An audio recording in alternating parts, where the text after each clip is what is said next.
जय माँ भगवती। प्रिय भक्तगण, आज हम आपको श्रीमद् देवी भागवत कथा के सप्ताह स्कंद के बारे में बताने जा रहे हैं, जो इस प्रकार है।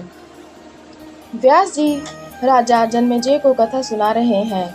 सूर्यवंशी तथा चंद्रवंशी राजाओं के वंश का विस्तृत वर्णन सुनने की इच्छा व्यक्त करने पर राजा जन्मेजय के प्रति व्यास जी सूर्यवंश तथा चंद्रवंश की उत्पत्ति से संबंधित कथाओं का विस्तार पूर्वक वर्णन करते हैं। सर्वप्रथम भगवान विष्णु के नाभि कमल से ब्रह्मा जी उत्पन्न हुए। ब्रह्मा जी ने मरीचि, अंगिरा, अत्रि, वशिष्ठ, पुलह, क्रतु और पुलस्त्य इन 7 मानस पुत्रों का सृजन किया। ब्रह्मा जी की गोद से नारद जी का प्राकट्य हुआ। अंगूठे से दक्ष प्रजापति उत्पन्न हुए। इसी प्रकार सनक आदि मानस पुत्रों की भी उत्पत्ति हुई। बाएं हाथ के अंगूठे से वीरिणी नाम की एक सुंदर कन्या उत्पन्न हुई, जो दक्ष प्रजापति की पत्नी बनी। दक्ष प्रजापति के द्वारा वीरिणी के गर्भ से 5000 पुत्र उत्पन्न हुए, जिन्हें ब्रह्मा जी से प्रजा की वृद्धि करने की प्रेरणा मिली। परंतु देवऋषि नारद ने यह कहकर पृथ्वी की वास्तविक परिमिति का बिना ज्ञान किए प्रजा की सृष्टि के कार्य में तुम लोग कैसे तत्पर हो गए, इन्हें इस कार्य से विरत कर दिया। दृढ़ निश्चयी दक्ष प्रजापति ने प्रजाओं की सृष्टि के लिए पुनः अन्य पुत्र उत्पन्न किए, परंतु उन्हें भी नारद जी ने यही कहकर इस कार्य से विरत कर दिया। यह सब देखकर दक्ष ने पुत्र शोक से अत्यंत कुपित होकर नारद जी को शाप दे दिया कि तुमने मेरे पुत्रों को भ्रष्ट किया है, अतएव इस पाप के परिणाम स्वरूप तुम्हें भी गर्भ में वास करना होगा और मेरा पुत्र बनना पड़ेगा। इस प्रकार शाप के प्रभाव से मुनि नारद भी वारिणी के गर्भ से उत्पन्न हुए। तदंतर दक्ष ने वारिणी के गर्भ से 60 कन्याओं को उत्पन्न किया। उनमें से 13 कन्याएं मरीचि पुत्र महात्मा कश्यप को अर्पित कर दिए तथा अन्य कन्याएं धर्म, चंद्रमा, भृगु मुनि, अरिष्ट नेमि तथा अंगिरा ऋषि को प्रदान की। उन्हीं कन्याओं के पुत्र तथा पौत्र देवता एवं दानव के रूप में उत्पन्न हुए, जो परस्पर विरोध का भाव रखते थे। देवता, दैत्य, यक्ष, सर्प, पशु और पक्षी सब के सब कश्यप जी से उत्पन्न हुए। अतः यह सृष्टि कश्यपी सृष्टि कहलाती है। पहला अध्याय। सूर्यवंश के वर्णन के प्रसंग में सुकन्या की कथा। राजा जन्मेजय के पूछने पर व्यास जी कहते हैं, देवताओं में सूर्य सबसे श्रेष्ठ है। उनका नाम विवस्वान भी है। उनके पुत्र वैवस्वत मनु थे। वैवस्वत मनु से इक्ष्वाकु तथा सरयाति आदि 9 पुत्र उत्पन्न हुए। सरयाति एक ऐश्वर्यशाली राजा थे, जिनकी 4000 पत्नियां थीं। उन सब के बीच में सुकन्या नाम की एक सुंदर पुत्री थी। उनके नगर से थोड़ी दूर पर एक सुंदर सरोवर था, जहाँ महातपस्वी भृगुवंशी च्यवन मुनि तपस्या में निमग्न थे। वे जल ग्रहण किए बिना बहुत समय से जगदम्बा का ध्यान करते थे। उनके शरीर को दीमकों ने पूरी तरह से ढक लिया था। दीमकों के कारण वे मिट्टी के ढेर सदृश हो गए थे। किसी समय वे राजा सरयाति अपनी रानियों के साथ विहार करते हुए उस उत्तम सरोवर पर आए। चंचल स्वभाव वाली उनकी पुत्री सुकन्या खेलती हुई वाल्मीकि बने हुए च्यवन मुनि के निकट पहुंच गई। उस वाल्मीकि के भीतर च्यवन ऋषि की दोनों आंखें जुगनू की तरह चमक रही थी। सुकन्या ने कौतूहलवश कांटे से दोनों आंखों को खोद दिया, जिससे रक्त प्रवाह होने लगा और च्यवन मुनि अंधे हो गए। सुकन्या के इस कृत्य से राजा के साथ आने वाले सभी सैनिक और मंत्री कष्ट में पड़ गए। उनका मल मूत्र अवरुद्ध हो गया। राजा को जब यह बात मालूम हुई तो उन्होंने च्यवन ऋषि से क्षमा प्रार्थना की। च्यवन ऋषि ने यह इच्छा व्यक्त की कि आप सुकन्या से मेरा विवाह कर दें। इससे राजा अत्यंत चिंतित हो गए, परंतु सुकन्या के द्वारा स्वीकृति पूर्वक आग्रह करने पर राजा ने च्यवन ऋषि से सुकन्या का विवाह कर दिया। सुकन्या वल्कल आदि धारण कर च्यवन मुनि की सेवा में संलग्न हो गई। सुकन्या पातिव्रत्य धर्म का पूर्ण पालन करती हुई वृद्ध एवं अंधे पति च्यवन ऋषि की सेवा में पूर्ण तत्पर थी। उन्हीं दिनों किसी समय सूर्यपुत्र दोनों अश्विनी कुमार क्रीड़ा करते हुए च्यवन मुनि के आश्रम के पास आ पहुँचे। वे सर्वांग सुंदरी सुकन्या को देखकर उसकी ओर कामासक्त हो गए। सुकन्या से पूरी बात जानकर उन्होंने उसे च्यवन मुनि की सेवा से विरत करने का प्रयास किया, परंतु सुकन्या ने पतिपरायणा होने के कारण दृढ़ता से उनकी बातों का विरोध किया। सुकन्या की दृढ़ता देखकर अश्विनी कुमारों ने भयभीत होते हुए च्यवन ऋषि को युवावस्था तथा सुंदरता प्रदान करने का प्रस्ताव रखा। साथ ही एक शर्त रखी, एक सरोवर में च्यवन मुनि तथा हम दोनों एक साथ स्नान करेंगे और तीनों एक रूप हो जाएंगे। उनमें से तुम किसी एक को पति रूप में चुन लेना। यह सुनकर सुकन्या असमंजस में पड़ गई। उसने सब बातें अपने पति च्यवन मुनि को बताई। अंत में च्यवन मुनि की आज्ञा से सुकन्या ने इस शर्त को स्वीकार कर लिया। एक सरोवर में च्यवन ऋषि तथा अश्विनी कुमारों ने एक साथ स्नान किया और तीनों एक रूप हो गए। सुकन्या से कहा गया, इन तीनों में से तुम अपना पति चुन लो। सुकन्या अत्यंत दुविधा में पड़ गई। वह पतिपरायणा थी। उसने भगवती से प्रार्थना की और भगवती की कृपा से अपने पति च्यवन ऋषि को युवा रूप में प्राप्त कर लिया। च्यवन ऋषि युवावस्था प्राप्त कर अत्यंत प्रसन्न थे।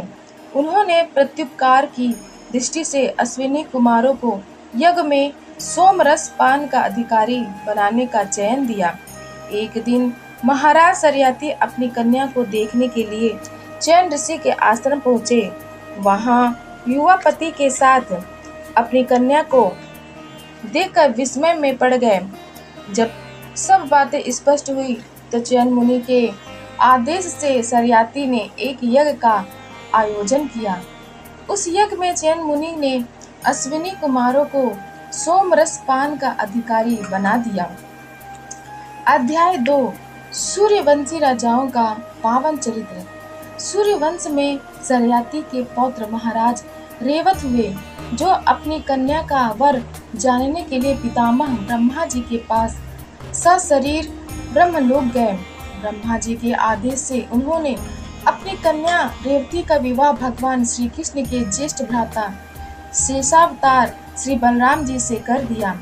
इसी वंश में ककुत्स नाम के प्रचंड पराक्रमी राजा हुए, जिन्होंने वृषभ रूपधारी देवराज इंद्र पर सवार होकर देवताओं के लिए भी अजय दानवों को परास्त किया था।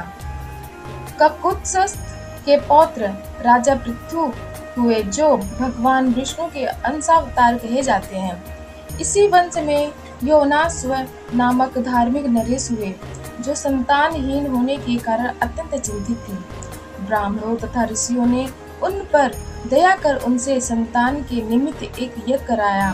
पंडितों ने जल से परिपूर्ण एक कलश का पुत्र प्राप्ति की निमित्ती अभिमंत्रण किया। यह विधि पूर्वक अभिमंत्रित जल रानी के लिए रखा गया था, जिसे प्यास लगने के कारण भूल से राजा योनास्व ने पी लिया। मंत्र के प्रभाव से राजा ने गर्भ धारण कर लिया। उनकी दाहिनी कोख का भेदन करके मानधाता उत्पन्न हुए, जिनका पालन स्वयं देवराज इंद्र ने किया। इस वंश के सभी राजा भगवती जगदम्बा के उपासक थे। इसी वंश में महाराज अरुण हुए। उन न्यायप्रिय सम्राट ने धर्म और सदाचार का उल्लंघन करते देखकर अपने एकमात्र पुत्र सत्यव्रत को अपने राज्य से निकाल दिया। सत्यव्रत ने देवी की उपासना की, जिससे वे पुनः पिता के प्रेम भाजन बन गए। महाराज अरुण ने राजकुमार सत्यव्रत को अपना लिया तथा उसे अपने निकट बैठाकर नीति शास्त्र का उपदेश दिया। हे पुत्र, तुम सदा धर्म में ही अपनी बुद्धि लगाना, न्याय पूर्वक प्राप्त धन ही ग्रहण करना, कभी असत्य भाषण मत करना, निंदनीय मार्ग का अनुसरण मत करना। तुम्हें प्रतिदिन दान देते रहना चाहिए।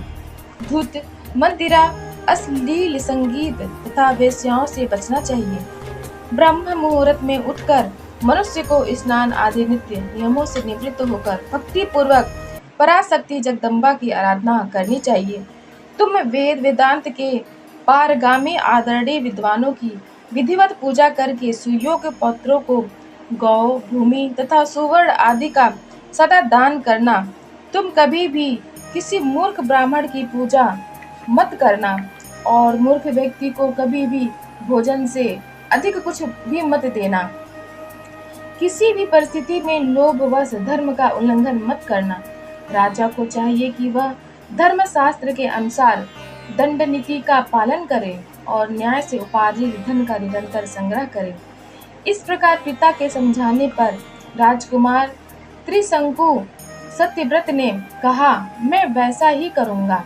तत्पश्चात महाराज अरुण ने त्रिशंकु को राज्य पर विधि पूर्वक अभिषिक्त करके अपने धर्म पत्नी के साथ वानप्रस्थ आश्रम को ग्रहण किया। राजा सत्यव्रत देवेश्वरी भगवती की उपासना में तत्पर रहते हुए राज्य पर सम्यक शासन करने लगे। त्रिशंकु के पुत्र हरिश्चंद्र हुए। कुछ समय बाद राजा त्रिशंकु ने अपने पुत्र हरिश्चंद्र को युवराज बनाकर मानव शरीर से ही स्वर्ग सुख भोगने का निश्चय किया। उन्होंने अपनी इच्छा महर्षि वशिष्ठ जी से व्यक्त की और इसके लिए यज्ञ कराने का आग्रह किया। वशिष्ठ जी ने मानव शरीर से स्वर्ग में निवास अत्यंत दुर्लभ है, यह कहकर यज्ञ कराने में अपनी असमर्थता व्यक्त की। राजा त्रिशंकु ने वशिष्ठ जी से कहा कि यदि आप यज्ञ नहीं कराएंगे तो मैं किसी अन्य को आचार्य बनाकर यज्ञ संपन्न करूंगा। यह सुनकर वशिष्ठ जी ने क्रोधित होकर राजा त्रिशंकु को शाप दे दिया कि मरने के बाद भी तुम किसी प्रकार स्वर्ग नहीं प्राप्त कर सकते। उनके शाप से राजा त्रिशंकु चंडाल बनकर जंगल की ओर चले गए। जंगल में कल्याणकारिणी भगवती जगदम्बा का ध्यान करते हुए वे समय व्यतीत करने लगे। कुछ समय पूर्व विश्वामित्र जी अपनी भार्या को जंगल में छोड़कर तपस्या में रत थे। उन दिनों उनकी पत्नी अपने पुत्रों के साथ अत्यधिक संकट में पड़ गई थी। तब सत्यव्रत ने कई प्रकार से उनकी रक्षा की। यह बात विश्वामित्र जी की पत्नी ने विश्वामित्र जी को बताई और कहा कि इनका हम पर बड़ा उपकार है, आपको भी इनका प्रत्युपकार करना चाहिए। तदंतर विश्वामित्र जी सत्यव्रत से मिले। सत्यव्रत ने सशरीर स्वर्ग जाने की इच्छा व्यक्त की। विश्वामित्र जी ने अपने तप के प्रभाव से उन्हें सशरीर स्वर्ग भेज दिया। स्वर्गलोक में उनका चंडाल शरीर देखकर देवतागण नाराज हुए तथा इंद्र ने उन्हें वापस नीचे की ओर धकेल दिया। यह बात विश्वामित्र जी को मालूम होते ही उन्होंने अपने तपोबल से उन्हें बीच में ही रोक दिया तथा नए स्वर्गलोक की सृष्टि करनी चाहिए। इंद्र को यह बात मालूम होने पर उन्होंने विश्वामित्र जी से क्षमा प्रार्थना की और उनके इच्छानुसार वे त्रिशंकु को दिव्य शरीर वाला बनाकर अपनी पुरी ले गए। उत्तम स्कंद के तीसरे अध्याय की जानकारी प्राप्त करने के लिए आप हमारे चैनल सनातन कथा संग्रह को लाइक करें, शेयर करें और सब्सक्राइब करें। धन्यवाद।